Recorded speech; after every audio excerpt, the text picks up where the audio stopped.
डोडो TV.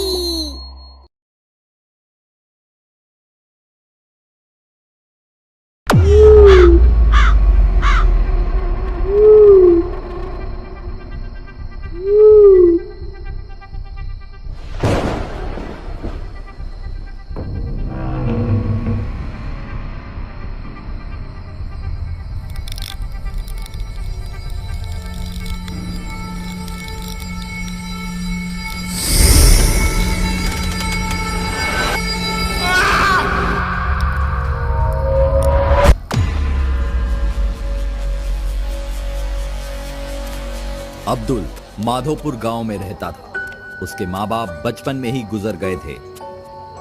वो अपनी दादी के साथ एक छोटे से घर में रहता था। ये घर गांव के एकदम दूसरे कोने में था। वहां कोई आता जाता नहीं था। कुछ लोगों का यहां तक मानना था कि अब्दुल के घर के आसपास अब्दुल की माँ का साया रहता है। अब्दुल को पेंटिंग बनाने का शौक था। एक दिन वो हाथ में पेंटिंग लेकर गांव में अपने दोस्त विजय से मिलने उसके घर गया।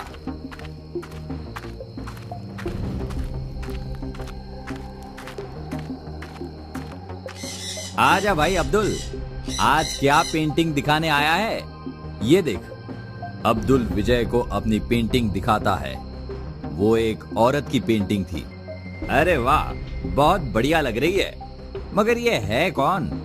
वही तो रहस्य है। मैं तुझे अगर एक राज बताऊं तो किसी को बताएगा नहीं ना तू? अरे कैसी बात कर रहा है? कभी मैंने किसी को बताए हैं तेरे राज जो अब बताऊंगा? ये औरत पिछले 1 साल से मेरे सपने में आ रही है, मगर मुझे कभी इसका पूरा चेहरा दिखाई नहीं दिया था।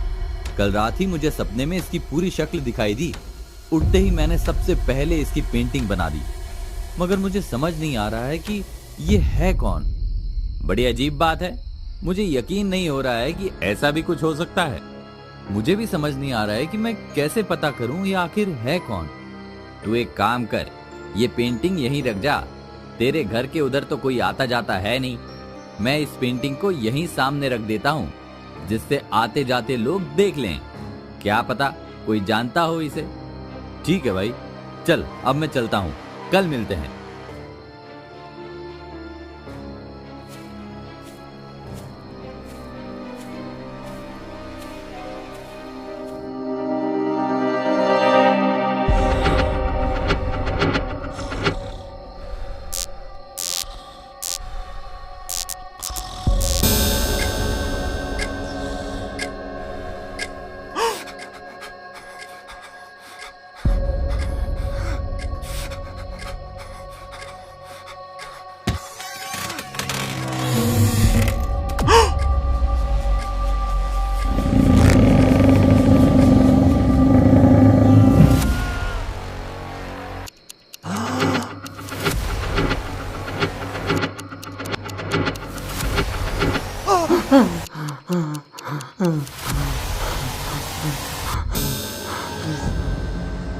अरे अब्दुल, क्या हुआ बेटा? सब ठीक है ना? हाँ दादी, सब ठीक है।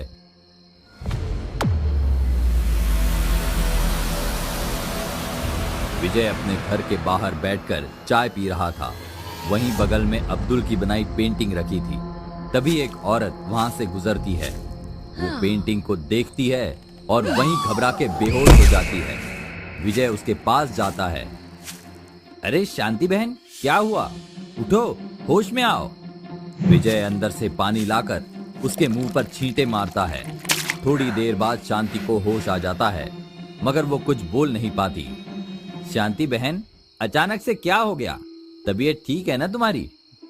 शांति एकटक उस पेंटिंग की ओर देख रही थी। कुछ बताना चाहती थी, मगर उसकी आवाज नहीं निकल रही थी। इससे पहले वो कुछ बोल पाती, उसकी आंख से खून निकलने लगता है। विजय ये देखकर बेहद डर जाता है और वहां से भागकर घर में घुस जाता है। शांति वहीं पड़े पड़े मर जाती है। विजय घबराकर अब्दुल को फोन करता है। अब्दुल भी विजय की बातें सुनकर डरकर उसके घर की तरफ निकल जाता है। विजय के घर के सामने जाकर देखता है तो वहां कोई नहीं होता। वो अंदर चला जाता है। अरे विजय, क्या हुआ? तू इतना डरा हुआ क्यों लग रहा है? शांति बहन की आंखों से खून निकल रहा था तेरी पेंटिंग को देख के। वो बाहर लेटकर तड़प रही थी। मगर बाहर तो कोई है ही नहीं। दोनों बाहर जाते हैं, वहां कोई नहीं होता। ये कैसे हो सकता है? और वो पेंटिंग कहां चली गई? यहीं रखी थी मैंने। तभी एक अजीब सा पागल आदमी सामने से गुजरता है। कोई नहीं बचेगा, सब मरेंगे, सब मरेंगे। चल भाग यहां से पागल आदमी। विजय भाई तुम आराम करो, मैं देखता हूं मेरी पेंटिंग कौन उठा के ले गया है। अब्दुल पेंटिंग की तलाश में गांव में घूमने लगता है। रात भी होने वाली थी, मगर उसे कहीं अपनी पेंटिंग नजर ही नहीं आ रही थी। अचानक जो नजारा उसे दिखाई देता है, उससे उसकी रूह कांप उठती है। गली में हर घर के बाहर उस घर की एक एक औरत खड़ी थी। सभी औरतों की आंखों से खून निकल रहा था। चीख पुकार मची हुई थी। गली में कुछ लोग इधर उधर दौड़ रहे थे। अचानक से एक बाबा, जिनके हाथ में एक छड़ी थी, लेकर वहां आए। हर किसी औरत के सिर पर 3 बार छड़ी मारते मारते आगे बढ़ने लगे। सारी औरतें ठीक होने लगी। बाबा भागकर अब्दुल के सामने खड़े हो गए। उसके सर पर 3 बार छड़ी मारी। अब्दुल खूब तेज हंसने लगा। कोई नहीं बचेगा, अब कोई नहीं बचेगा। अचानक बाबा की आंख से खून निकलने लगा। बाबा वहीं नीचे गिर गए और मौत के आगोश में सो गए। अब्दुल भी बेहोश होकर नीचे गिर गया। गांव के लोगों ने उसे उसके घर तक पहुंचाया और सब वापस चले गए।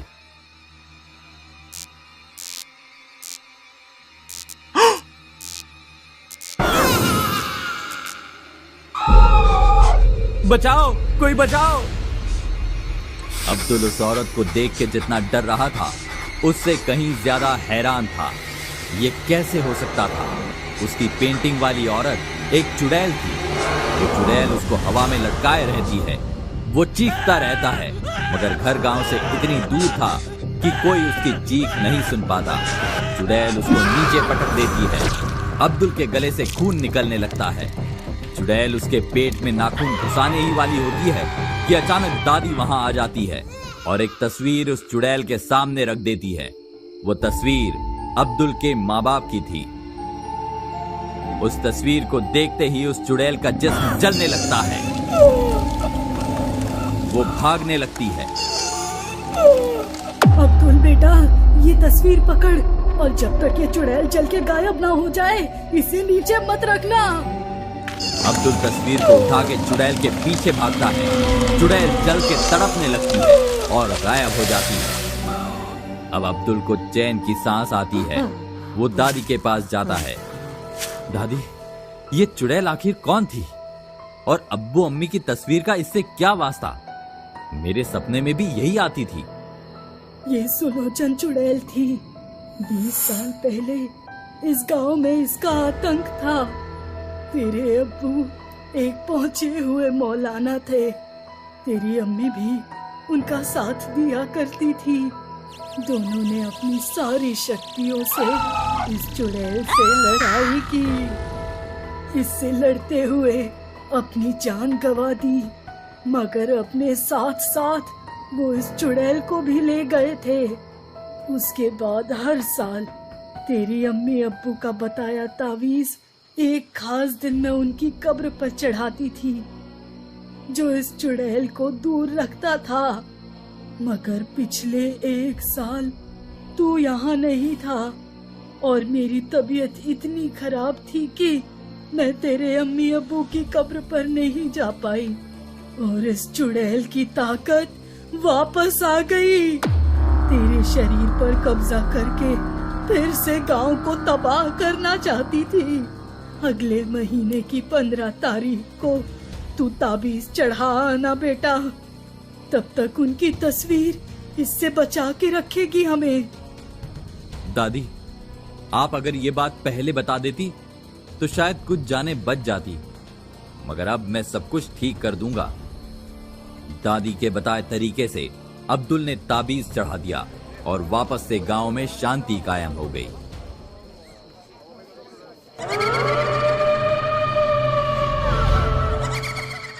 राजन का राजस्थान के छोटे से शहर में नया नया ट्रांसफर हुआ था।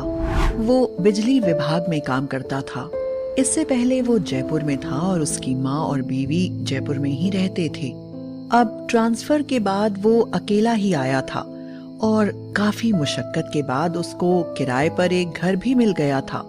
पर प्रॉपर्टी डीलर ने जो उसको बताया उस पर उसको भरोसा नहीं हुआ। अरे वाह, कितना बड़ा घर है ये, और सुंदर भी है। हाँ, बड़ा तो काफी है और जंगल के करीब है। लोग बोलते हैं कि यहाँ किसी भूत प्रेत का साया है। राजन ये सुनकर हंसने लगता है। अरे दिलावर जी, आप भी कहाँ ये सब बातें कर रहे हैं? चलिए चाबी दीजिए घर की। दिलावर घर की चाबियां राजन को दे देता है। राजन घर देखकर बहुत खुश था। वो छत पर जाकर देखता है कि यहाँ से जंगल कितना सुंदर दिखाई दे रहा है। तभी उसकी नजर ठीक सामने वाले घर पर पड़ती है। वो देखता है उस पर एक बड़ा सा ताला लटका हुआ है। वो अपनी पत्नी निधि को फोन करता है और बताता है कि उसने घर ले लिया है। निधि और माँ ये बात सुनकर बहुत खुश हो जाते हैं। निधि उसको बताती है कि वो बस 2 दिन बाद ही उसके पास आ जाएंगे और उसको ट्रेन का टिकट कराने को बोलती है। वो पूरा दिन छत पे खड़े खड़े आसपास का सुंदर नजारा देखता है। शाम हो जाती है और उसकी नजर दोबारा सामने वाले घर पर पड़ती है। उसको खिड़की में एक परछाई नजर आती है। वो ध्यान से देखता है पर कुछ साफ नजर नहीं आता। वो सोचने लगता है कि अभी तक तो इस घर पे ताला लटका हुआ था, फिर अचानक कौन आ गया? वो ये ख्याल दिमाग से निकालता है और समय देखता है। रात के 9 बज चुके थे। उसे ध्यान आता है कि घर पे कोई खाना बनाने वाला भी नहीं है। उसे बाहर से ही खाना होगा। वो बाहर जाने के लिए जैसे ही सीढ़ियों से नीचे उतरता है, दरवाजे पर खटखटाहट होती है। वो दरवाजा खोलता है तो उसे अपनी आंखों पर भरोसा नहीं होता। एक बेहद सुंदर औरत उसके सामने खड़ी थी, लंबे बाल। वो खिलखिला कर कहती है, हेलो, माय नेम इज माया। हाय, मैं राजन हूँ। जी, मैं आपके सामने वाले घर में रहती हूँ।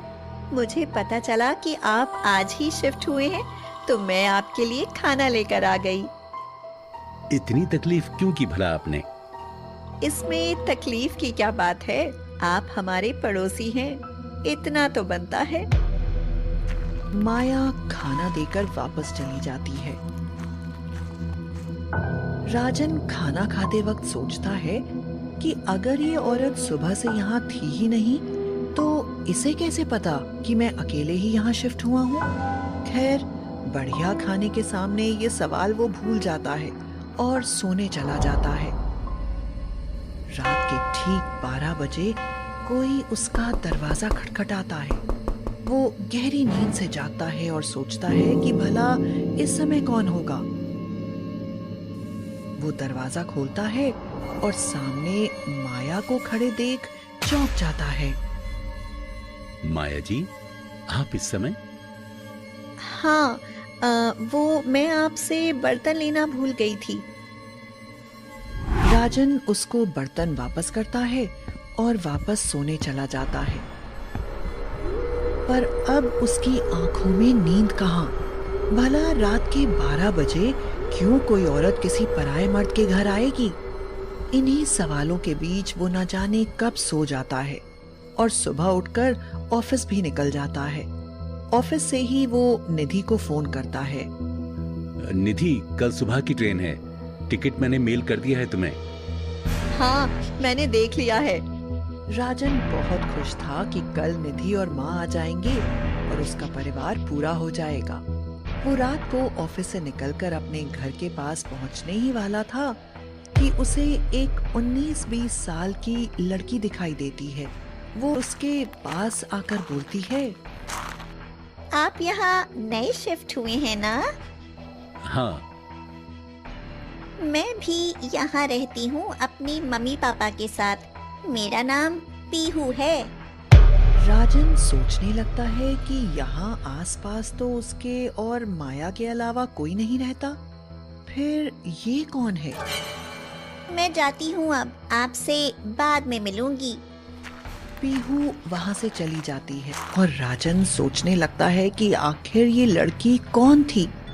वो अपने घर जाकर आराम करने लगता है और ऑफिस की थकान के कारण उसकी आंख लग जाती है। रात में ठीक 12 बजे फिर से कोई दरवाजा खटखटाता है। राजन की आंख खुल जाती है, पर अब वो थोड़ा थोड़ा डरने लगता है। वो पूछता है, कौन है? कोई आवाज नहीं आती। वो दरवाजा खोलता है। उसके सामने माया खड़ी थी। अरे, आप डर क्यों गए? माया, आप इस समय? मैं आपको ये बताने आई हूँ कि रात में बाहर मत निकलना। यहाँ एक पिशाचनी घूमती है, उससे बचकर रहना, वरना वो आपको छोड़ेगी नहीं।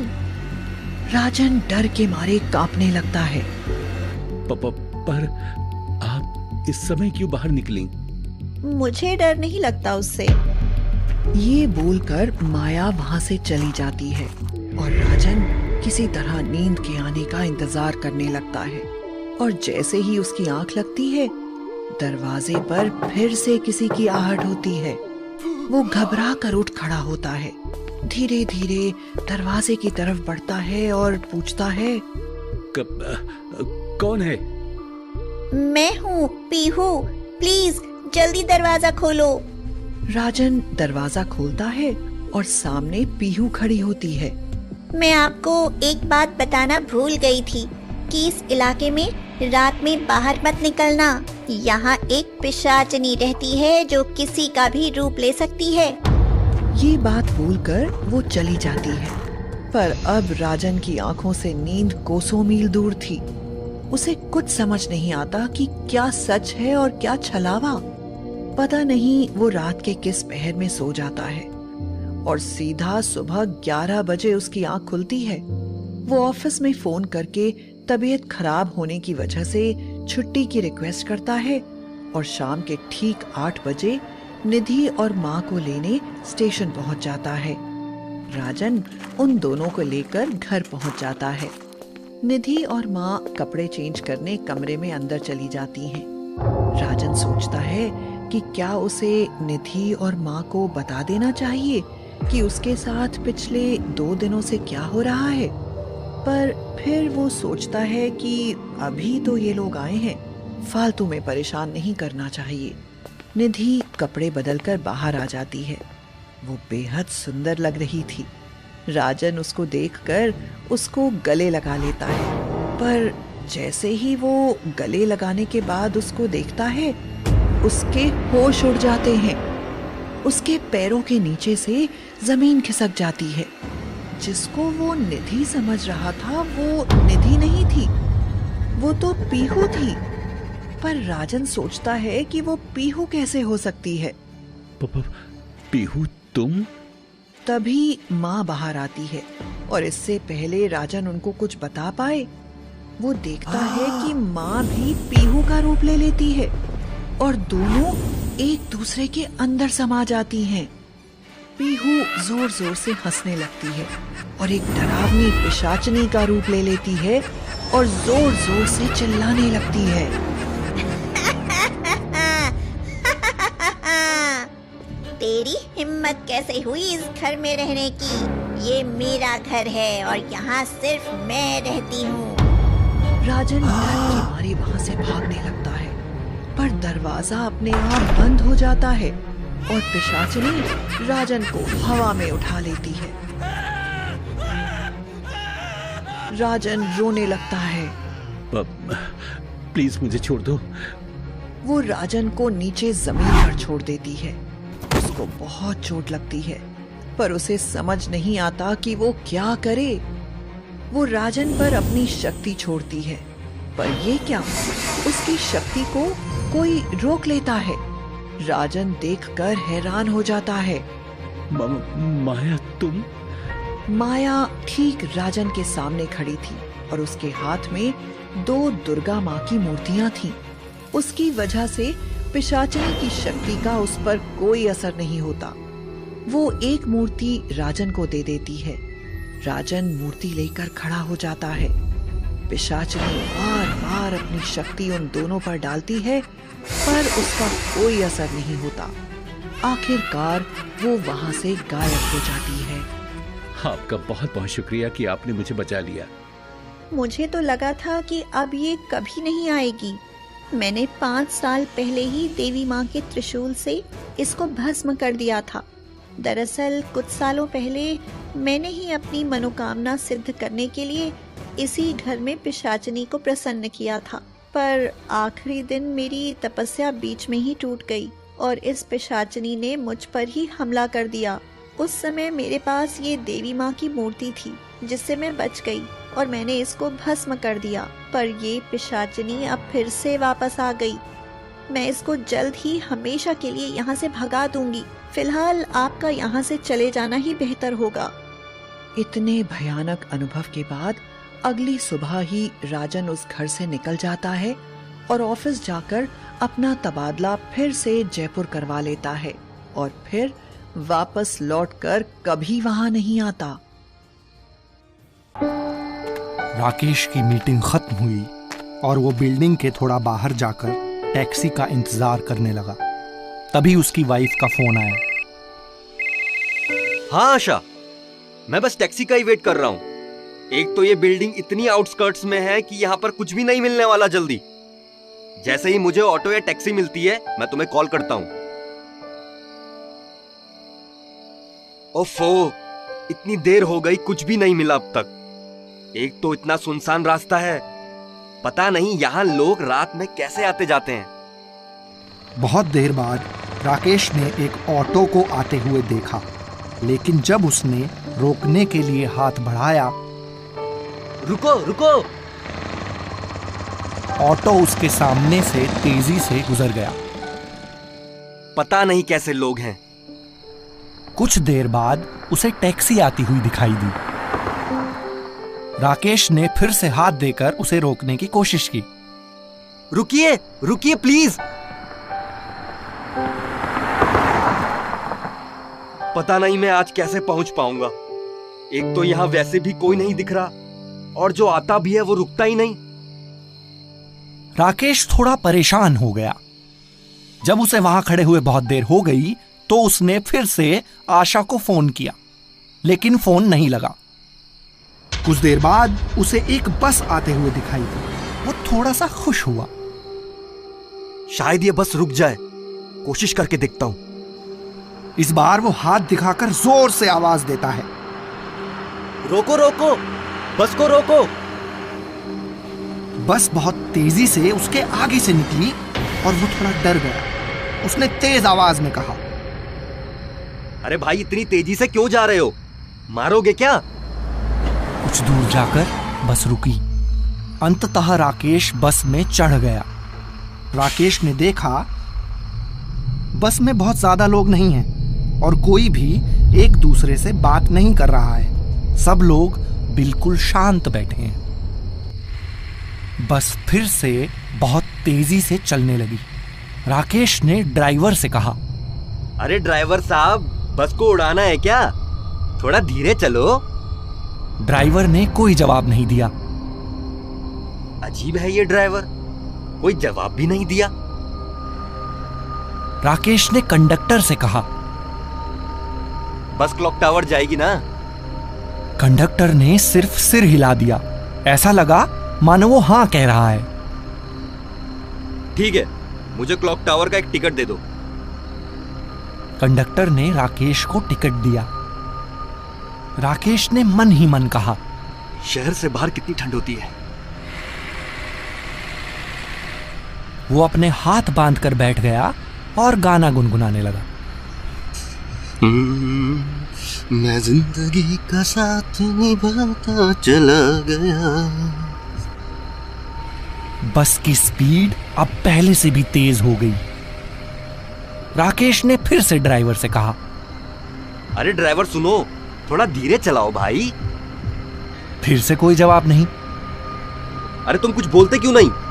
जवाब देने में क्या तकलीफ है भाई?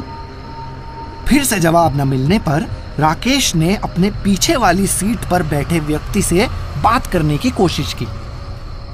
वो व्यक्ति खिड़की से बाहर देख रहा था। सुनिए भाई साहब, आपको कहाँ जाना है? ये ड्राइवर बहुत तेज बस चला रहा है, आप भी कुछ कहिए। वो व्यक्ति कुछ नहीं बोला और बाहर देखता रहा। राकेश फिर से सोचने लगा, हे भगवान, मैं कहाँ फंस गया? पता नहीं आज इतने अजीब लोग क्यों मिल रहे हैं। बस एक बार घर ठीक से पहुंच जाऊं। राकेश ने पीछे मुड़ के देखा कि सब शांत हैं, कोई किसी से बात नहीं कर रहा है, सब दूर दूर बैठे हैं। एक बूढ़ा आदमी अखबार पढ़ रहा है, एक वृद्ध महिला अपना सिर पकड़कर बैठी हुई है। सबसे पीछे वाली सीट पर एक व्यक्ति कुछ बहुत अजीब सी दिखने वाली चीज खा रहा है। कंडक्टर पीछे जाकर अकेला ही हंस रहा है। एक बच्चा एक बहुत डरावने से खिलौने से खेल रहा है। उसे ये सब देखकर बहुत अजीब लगा। अब बस चलते चलते बहुत देर हो गई। तब राकेश ने पीछे मुड़कर कंडक्टर से पूछा, अरे कंडक्टर साहब, ये बस क्लॉक टावर ही जा रही है ना? कंडक्टर पीछे खड़ा देखता रहा। राकेश ने सोचा, शहर तो केवल 10 किलोमीटर था और रास्ता भी इतना सुनसान नहीं है, ये कहाँ जा रहा है? उसने खड़े होकर कंडक्टर से पूछा, भाई मैंने पूछा कि ये बस क्लॉक टावर ही जा रही है ना? कोई जवाब नहीं मिला। राकेश बोलता है, क्या परेशानी है, बताते क्यों नहीं हो? फिर उसने बस में बैठे हुए बाकी लोगों की तरफ देखते हुए बोला, अरे आप लोग क्यों नहीं बोलते इसे कुछ? देखिए कितना वीरान रास्ता है, यहाँ तो दूर दूर तक रोशनी भी नहीं दिख रही। कोई कुछ नहीं बोला। उसने फिर से कहा, बताओ ये बस क्लॉक टावर जा रही है या नहीं? कंडक्टर ने भारी आवाज में जवाब दिया, नहीं। ये आप मुझे कहाँ ले जा रहे हैं? राकेश घबराकर सीट पर गिर गया और डर से रोने लगा। उसने एक एक करके बस में सब लोगों की तरफ देखा। सबकी आंखें खून की तरह लाल थीं और सब उसे ही देख रहे थे। कौन हो तुम? मुझे उतारो नीचे। उसने कहा, मुझे यहीं उतार दो, मुझे आगे नहीं जाना। उसने टिकट को देखा तो उसकी नजर तारीख पर गई। अरे ये टिकट तो 11 साल पुराना है, इस पर तो 2010 की तारीख है। फिर उसने पलटकर अखबार पढ़ रहे व्यक्ति की ओर देखा।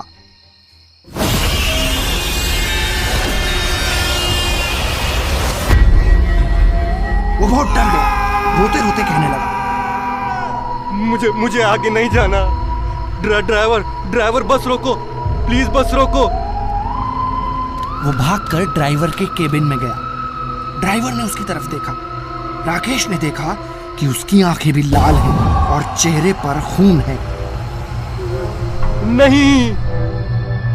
राकेश डर से पूरी तरह कांप रहा था। उसने देखा कि बस एक खाई की तरफ बढ़ रही थी। अरे ये बस तो खाई की ओर जा रही है। कुछ करो प्लीज, कुछ करो प्लीज। मैं हाथ जोड़ता हूँ, बस रोको। राकेश बोलता रहा, बस रोक दो, बस रोक दो, लेकिन बस नहीं रुकी। जब बस नहीं रुकी तब वो बस के दरवाजे पर जाकर खुद ही बस से बाहर कूद गया। गिरते ही वो बेहोश हो गया। जब उसकी आंख खुली तो उसने एक बूढ़े आदमी को अपने पास खड़े देखा। बेटा ठीक तो हो? ये चोट कैसे लगी तुम्हें? अंकल, मैं कल रात को एक बस में था और फिर। तब तक वृद्ध व्यक्ति बोल पड़े, अच्छा, तो तुम लाल रंग की बस में थे क्या, जो कहीं नहीं रुकती? जी, आपने बिल्कुल ठीक समझा, लाल रंग की बस थी। आप जानते हैं उसके बारे में? हाँ, यहाँ आसपास के लोग जानते हैं और कोई भी उस बस में नहीं बैठता। उसे मौत की बस कहते हैं। वो 11 साल पहले खाई में गिर गई थी और उसमें बैठे सभी लोग मर गए थे। वो बस हर रात इस रास्ते से गुजरती है और उस दुर्घटना को दोहराती है। तुम बहुत नसीब वाले हो कि बच गए बेटा, वरना इस बस में बैठकर आज तक कोई जिंदा नहीं बचा है। तुम्हारा घर कहाँ है? आओ तुम्हें छोड़कर आता हूँ। राकेश उस बूढ़े आदमी के स्कूटर पर बैठकर वहां से निकल गया।